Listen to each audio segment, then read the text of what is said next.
cientista político e comunicador, radialista, apresentador de TV, Robson Carvalho, está lançando hoje, logo mais à noite, lá no Espaço Chiriboga, né? Isso, Fernando Chiriboga. Fernando Chiriboga no Midway. Fotógrafo. Um dos bons fotógrafos aqui do Rio Grande do Norte. Ele tem um espaço no Midway.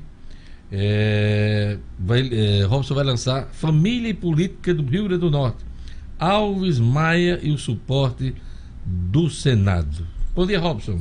Bom dia, Diógenes, meu amigo Lugo Dias, as minhas queridas amigas, sempre felizes, O'Hara Oliveira e Gerlane Lima, né? E os ouvintes também do Jornal 96. Robson, é comum ao longo desses anos, dos últimos 10, 20 anos, essa referência ao poder das famílias tradicionais na política do Rio Grande do Norte. Há quem fale as famílias que mandam no Estado há 40, 50 anos, né? Isso de uma forma beirando aí o senso comum. Você fez um trabalho científico, né? Exato. Para tentar comprovar se é realmente isso ou não. O que é que você quis passar neste livro que você lança hoje? Olha, Diógenes, você lembrou muito bem que há muito tempo a gente escuta essas coisas. Eu, quando era criança, me lembro de paródias de musiquinhas. Uma delas até eu vim descobrir o autor, depois coloquei na dissertação. O professor lembrou quem foi que escreveu há séculos atrás. E eu sempre, de criança, escutava essas coisas, né? De Alves de Maia, que às vezes se juntava, às vezes se separava, às vezes se dividia internamente. Tempos depois, umas décadas depois, aí eu estudante do Salesiano, me recordo muito bem que meus professores de história já falavam sobre isso, porque tem duas famílias que continuam se alternando no poder, Alves e Maia, e tinha Rosado. Aí eu tenho que ficar com aquilo. Aí eu, atualmente, terminando o mestrado na UFRN em Ciência Política, e aquilo ficou, na hora que você vai escolher qual dissertação, o tema que você vai pesquisar, né? Eu pensei, por que não, né? Diante de tanta coisa que a gente ouve, para a gente tentar sair do senso comum. Uma coisa é você dizer, eu acho, eu penso, eu acho que é assim. Outra coisa é você, quando pesquisa, se aprofunda no tema. E, para minha surpresa, né? Você já vê a olho nu, como se diz no popular, que essas famílias continuam no poder, né?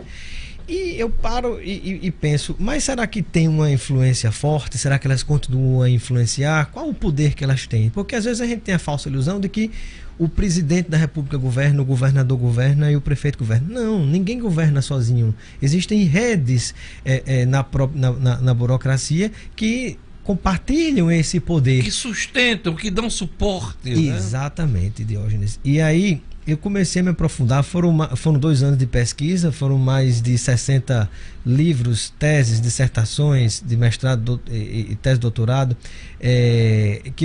artigos científicos que eu pesquisei sobre toda a história no plano teórico e também no plano prático do Rio Grande do Norte. Para você ter ideia, esse livro que eu publico hoje, ele é fruto ipsiliter da minha dissertação do mestrado. Ele é exatamente como está a dissertação do mestrado, como foi defendida, aprovada com recomendação de publicação pela banca, pelo colegiado das ciências sociais na UFRN, da pós-graduação, também especialmente pela editora universitária. E isso me motivou bastante a publicação, porque não adianta você produzir um conhecimento e ele morrer numa prateleira da universidade, né? O conhecimento serve para transformar, né? Eu até coloquei na epígrafe uma frase que eu gosto muito de Rubem Alves, um grande escritor, filósofo. Ele diz: pedras estão fora do tempo, as pedras são imutáveis, sempre as mesmas. Por quê? Porque estão mortas. A vida tem horror à mesmice. Então, nesse livro, para você ter ideia, eu fui até o período do Rio Grande do Norte na colônia para tentar descobrir se em algum momento da história política, da dinâmica política do Rio Grande do Norte, nós tivemos algum grupo familiar político, mesmo não sendo familiar, que tivesse permanecido no poder durante tanto tempo. É isso que eu ia lhe perguntar. E eu descobri que não. É isso que eu ia lhe perguntar. Você faz referência no título a 2 famílias extremamente influentes nos últimos 30 anos. Porque desde quando eu me entendo de gente e acompanho um pouco a política do Rio Grande do Norte, são essas famílias que sempre se notabilizaram inclusive foram adversárias, e que de uns tempos para cá, ali, se eu não me engano, de 2006 para cá, se juntaram por interesses comuns de reeleição para o Senado, principalmente. Então, por que você destacou Alves e Maia, sabendo que nós temos Rosado ali na região do Oeste, temos a família Maris, que foi muito forte ali na região do Sertão. Por que Alves e Maia? Vou dizer por quê. Porque eu percebi numa pesquisa prévia que são as famílias mais longevas. Para você ter ideia, se nós contarmos, eu não fui nem contar a partir do mandato, por exemplo, do pai de Aloysio Alves, quando foi prefeito em termos de ocupação do poder em Angicos.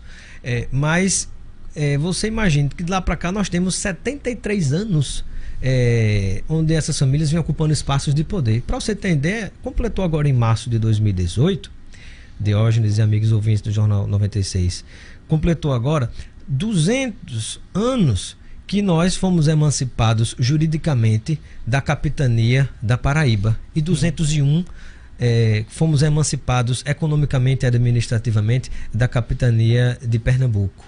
Desses 201 anos, nós temos 73 anos onde essas famílias ocupam espaços importantes de poder. E mais precisamente, 40 anos com ocupação de espaço majoritário. Aliás, mais do que isso, se você retroceder um pouco. E para você ter ideia, por exemplo, a origem da própria família Maris Maia, que vem de ramificações da Paraíba, tem um livro na Paraíba muito interessante que chama-se Política como Negócio de Família, de José Marciano Monteiro. Foi uma tese de doutorado lá muito interessante, um raio-x lá na Paraíba. Ele mostra a ramificação que veio inclusive originada do império dessa família. Você tinha o João Agripino I, o João Agripino II, o João Agripino III. O João Agripino III era o irmão de Tarcísio Maia, pai do senador Zé Agripino. Há exatos 60 anos, por exemplo, ele ocupava a cadeira de deputado federal, que hoje quem ocupa é o filho do deputado Felipe Maia, e que poderá ou não ser ocupada agora em 2018 pelo filho, que hoje é senador, José Agripino Maia, que entrou, ele e o pai, na política pelas portas da ditadura militar, na época do regime militar. Um outro fato curioso também, que muita gente, em relação à família Alves, acha que os Alves foram vítimas da ditadura militar. Só que eles apoiaram a ditadura. Depois houve cassação. Houve uma divergência. Depois houve cassação e durante muito tempo se vendeu politicamente a vitimização desse processo. E tudo isso você conta no livro? Tudo isso com detalhes, né? Porque eu vou desde as origens, como chegaram ao poder, detalhe por detalhe do que fazem para se manter no poder, ou seja, mostrando a dinâmica política, e nisso se inserem vários outros personagens. Eu desvendo alguns episódios sobre: existem realmente rompimentos entre as famílias, seja entre elas ou mesmo internamente entre as famílias? Para mim não existe. Uma coisa interessante que eu aponto nesse livro... Há uma repartição do poder... estratégica. E de acordo com as conveniências. Pois é. E é como se fosse, Diógenes, num jogo de roleta que, rapaz, você joga uma pedra no preto e joga uma pedra no vermelho. O que der, tá todo mundo em casa. Porque quando a gente esquece a análise política na ótica de partido político, quando a gente deixa de lado essa história de esquerda, direita, de centro, quem juntou, quando a gente passa a enxergar com a ótica das relações familiares, aí você olha para o quadro político de outra forma. Porque família briga. Você pode brigar com seu irmão, pode chegar até às vezes, mas família depois, se todo mundo se ajeita, todo mundo se junta. Quando ela está em risco, quando ela está ameaçada, o poder dela, o bem-estar dela, elas se resolvem. Não há historicamente, por exemplo, um enfrentamento entre parentes, por exemplo, não entre parênteses, mas entre parênteses, não há um enfrentamento quando um corra o risco de perder um mandato forte. Um único momento onde houve até hoje eu tenho dúvida, mas onde houve um enfrentamento, digamos assim, mais próximo do real, eu ainda considero que foi entre os irmãos gêmeos Henrique Alves e Ana Catarina Alves, que disputaram a prefeitura de Natal há algumas décadas atrás. Isso foi em 96, se eu não me engano. 96. Eu conto aqui, às vezes. 94 foi a campanha de governador, 96 foi a campanha de prefeito, onde houve essa divisão dos gêmeos. Mas você está falando aí de famílias. A própria história de Carlos Eduardo Alves também, né? Muito claramente. Rompeu com a família no momento. Né? Rompeu entre aspas, né? Porque você percebe a manutenção de diversos vínculos que eu vou elencando no livro, e você percebe que, por exemplo, às vezes elas se dividem de um jeito. Imagine, se não me falha a memória, eu estou falando de memória aqui, mas tem tudo detalhado no livro, ou foi 2010 ou 2006, você teve uma candidatura de Carlos Eduardo Alves ao governo, aí você tinha outro Alves, que era Henrique 2010. Alves, que 2010, né? Que estava no palanque com Iberê. Você tinha Garibaldi Alves, que estava apoiando Rosalba. Mas depois todo mundo se juntou. Quando foi, por exemplo, a candidatura de Henrique, estava todo mundo no mesmo palanque. E os rosados depois de Henrique Mossoró? apoiou. Como é que você explica lá? Lá houve uma divisão da família.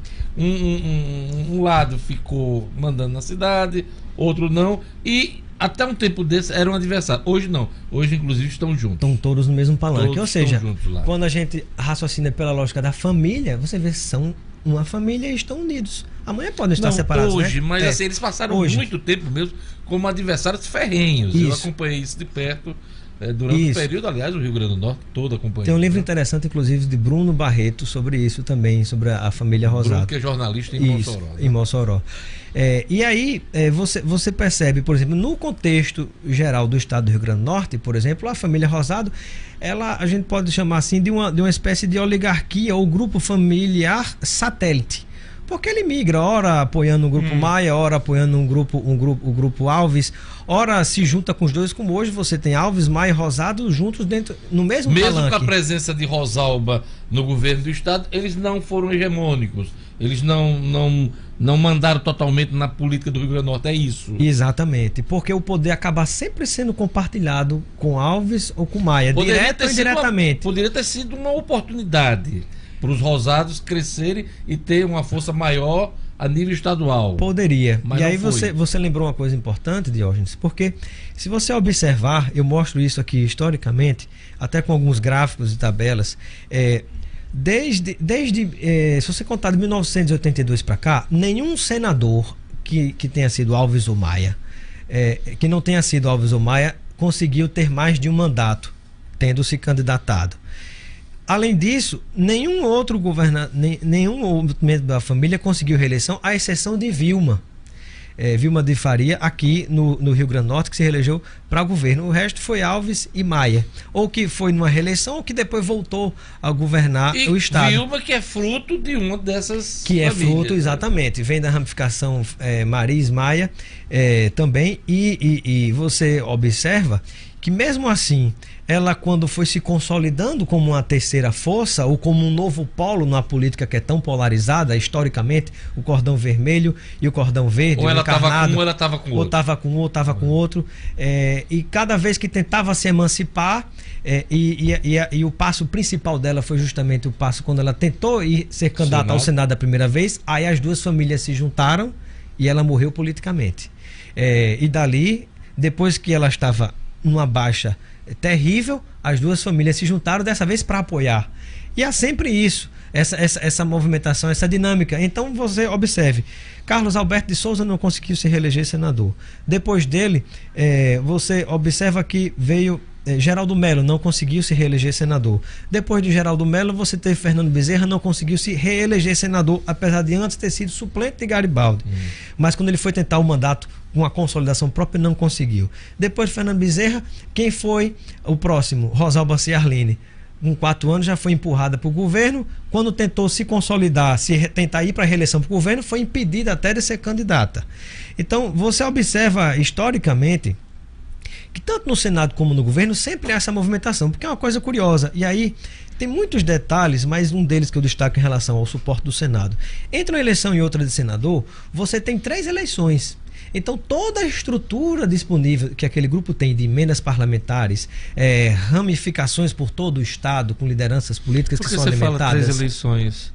Porque nós temos eleições para senador a cada 4 anos. Isso, mas diga assim, considerando a eleição de 2 vagas, quando geralmente nas últimas 3 eleições você tem Garibaldi, Zé Agripino 3 vezes, você entre uma eleição e outra do Senado, você tem... Desses 2 que você fala, né?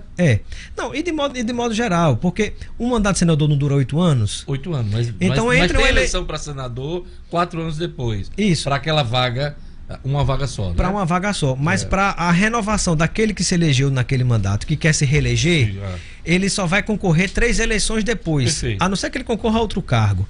Então, entre uma eleição e outra, tem um intervalo de 3 eleições. Ele pode ser candidato ou não, e não sendo candidato, toda a estrutura serve para quê? Serve para apoiar ou um familiar, e assim entrou na política Walter Alves no plano federal, para deputado federal, o Felipe Maia, filho do senador Zé Agripino.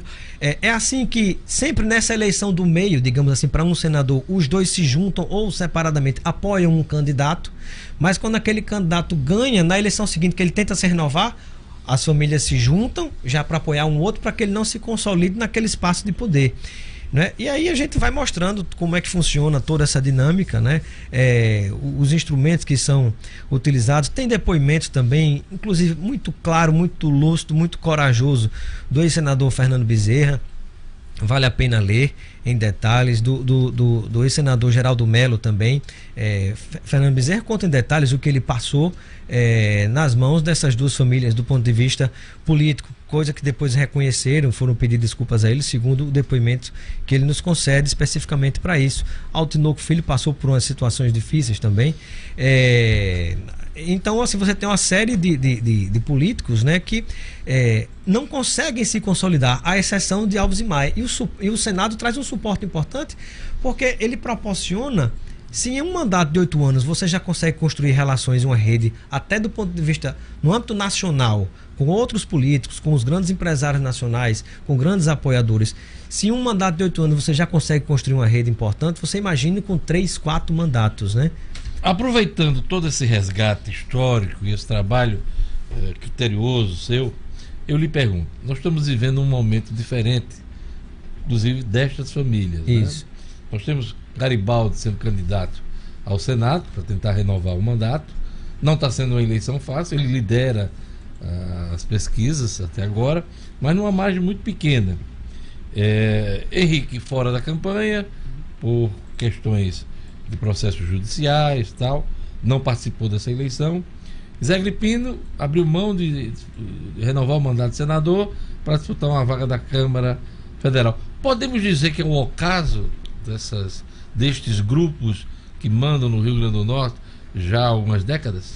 Eu acredito que ao longo de mais de 7 décadas, meus pais nem eram nascidos, né? Eu acho que durante todo esse tempo, aos poucos, a população começou a perceber. E me parece que alguns deles entenderam o recado das urnas e por isso alguns recuos, como a gente observa. Para você ter ideia, por exemplo, 2018 nós vamos passar em 2018 pela 10ª eleição depois do episódio que foi chamado na época de Paz Pública, que foi um dos primeiros acordões entre Alves e Maia. 78.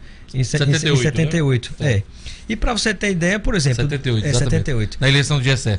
Isso. Para você ter ideia, em 2000, e até coloco questionamento, será que esse padrão oligarco familiar vai continuar em 2018?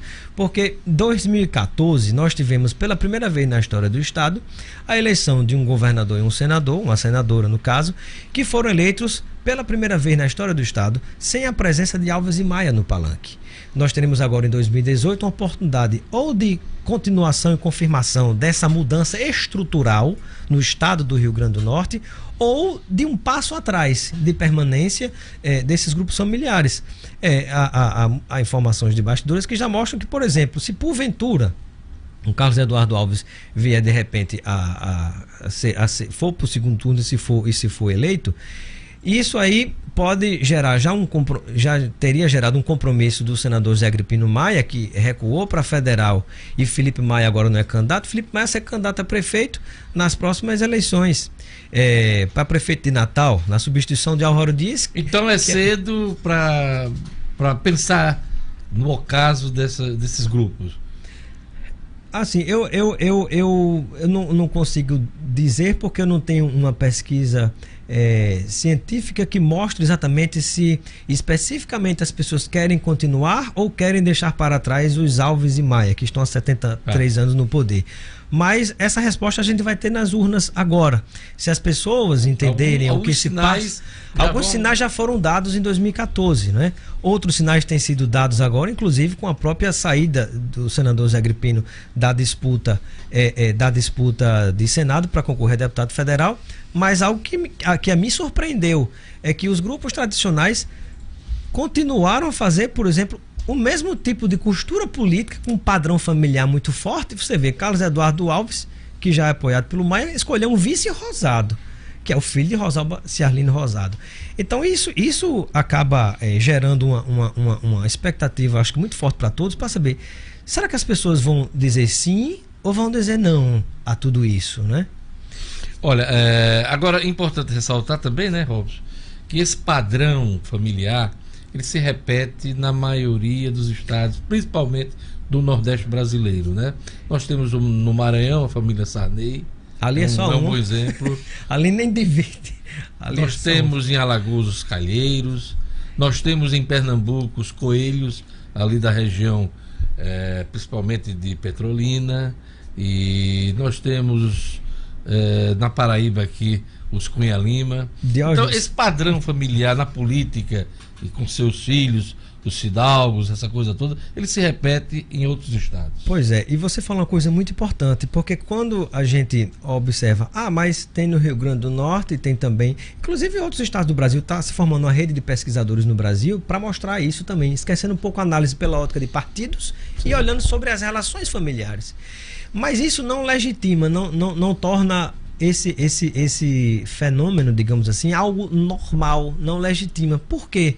Porque o exercício da atividade política é o exercício de uma atividade pública. O espaço da família é um espaço privado. E, infelizmente, ao longo do tempo, essa forma de agir das famílias essa perpetuação acaba misturando o público com o privado. O público com o privado, né? Gabinete vira cozinha de deputado, senador, governador, não é? E ao invés de terem rompido com as históricas e antigas oligarquias do Estado, que vieram desde o período da passagem de império para a república, desde Pedro Velho ao Maranhão, em vez de terem rompido até com a forma de fazer política, permanecem do mesmo jeito, com patrimonialismo, com assistencialismo, com toma lá da cá, com uma série de outras coisas, né? Felizmente, Robson, o nosso tempo está acabando, a conversa está muito bacana, muito boa. Se deixar, vou até amanhã, que eu gosto desde criança. Você vai emendar no seu programa o Boa Tarde Cidadão lá na Band. Sim. Agora, o Silvio Romero está perguntando como adquirir o livro fora do local do lançamento. Repito, lançamento Espaço Fernando Chiriboga, no Midway, a partir das 18 horas, né? Isso. 18 horas. A partir das 18 até as 22, entre esse intervalo de tempo, estarei recebendo pessoas, qualquer horário você pode passar lá. No Midway, terceiro piso. Como adquirir o livro fora lá do local do lançamento? Olha, se sobrar, eu espero vender tudo. Se sobrar, eu estarei tentando na cooperativa, acho que da Universidade Federal do Rio Grande do Norte, e possivelmente na leitura do Natal Shopping. Porque infelizmente. Se você vender tudo, acho que tem que fazer outra edição. Outra edição, exatamente. Boa ideia. Se vender tudo hoje, tem que fazer uma segunda edição. Para encerrar. Rapidinho, só um parênteses. A pesquisa, como eu disse, foi tão profunda, Diógenes, que daqui para o final do ano vai gerar um outro livro, que é exatamente a outra parte. Esse livro, ele pega as duas últimas partes da República, as últimas fases da República. Mas como eu fiz a pesquisa desde o período do Rio Grande do Norte, na colônia, Império e República, o completão, como se diz, acredito que para o final do ano eu estou trabalhando nele, a gente consegue publicar, que eu vou chamar de Capitania Potiguar. Vai ser bacana, muito legal. E eu já estou na fila para comprar Perfeito, adquirir o livro. Nesse minutinho que falta, só queria um comentário seu sobre a eleição do Rio Grande do Norte. Você tem entrevistado os principais candidatos, tanto ao governo como ao Senado. Eu queria a sua opinião. Estamos a menos de 2 semanas da votação do pleito, dia 7 de outubro. E sua impressão sobre a disputa para o governo do Estado? Para o governo do Estado, nós temos duas possibilidades. Ou de que a eleição termine no primeiro turno. Acontecendo isso, você teria hoje a senadora Fátima Bezerra eleita governadora do Estado. Se isso não acontecer, nós, dentro de uma perspectiva de segundo turno, eu não afirmaria ainda hoje quem realmente tem condição de ir para o segundo turno. Mesmo à luz dessas pesquisas, coloca aí uma certa diferença entre Carlos Eduardo e Robson Faria? Mesmo diante disso, porque se você imaginar, Diógenes, Ibope, por exemplo, dizia que Henrique ia ser prefeito de Natal, e Henrique não foi nem a primeira nem a segunda vez. Você fala lá atrás. E recentemente o Consulta Ibope, tantas outras, dizia que Henrique ia ser governador no primeiro turno. Henrique Alves não é governador. Então você não pesquisa não de Ibope, por exemplo, para senador na eleição passada, cometeu algo muito grave na semana da eleição. Por exemplo, publicou que Vilma de Faria tinha 45 pontos e Fátima 15, uma diferença de 15 pontos, quando a questão era absolutamente ao contrário da realidade. Então, assim, pesquisa é instrumento de marketing político eleitoral, serve para animar a militância daquele que teoricamente naquela pesquisa está bem, serve para dar caganeira nos apoiadores daqueles que estão mal, e serve às vezes para o cara captar um recurso. O cara vai e engana o empresário: rapaz, aqui eu estou bem, eu vou ganhar, né? Então, assim, é tanta coisa que eu vejo ao longo desse... É pouco tempo que eu estou na mídia pesquisando, cerca de 15 anos. Mas tem tanta coisa que a gente vê de absurdos de pesquisas. Senado. Olha, eu hoje vejo uma definição muito clara, onde acho que dificilmente para uma vaga não será eleito o capitão Stevenson. E a novidade desta eleição. Pois eu acho que um voto muito forte, muito consolidado. Espontâneo, né? E a outra vaga do Senado disputam o ex-senador Geraldo Melo, o senador Garibaldi Alves Filho, que vai tentar o 4º mandato, e disputa também Zenaide Maia. Mais ou menos está embuluado aí a disputa dessa segunda vaga. Gostei do embuluado. Embuluado. Eu queria agradecer Robson Carvalho, que veio aqui gentilmente falar sobre o livro dele, lançamento hoje à noite, hein? O livro Família e Política do Rio Grande do Norte, Alves Maia e o suporte do Senado. Espaço Fernando Chiriboga, no Midway, a partir das 18 horas. Boa sorte, Robson. Obrigado por sua presença aqui no Jornal 96. Muito obrigado, Diógenes, pelo espaço, pela oportunidade de sempre, né? Hoje eu estou feliz porque eu junto várias audiências, né? Há pouca audiência do Jornal 96, junto com o Boa Tarde Cidadão, rapaz. TV União e também o Jornal das 6, né? Mas olha, depois de Luciano Kleber no Jornal Nacional, rapaz, aí é estudo de audiência. A todos um bom dia. Eu volto amanhã com o Jornal 96.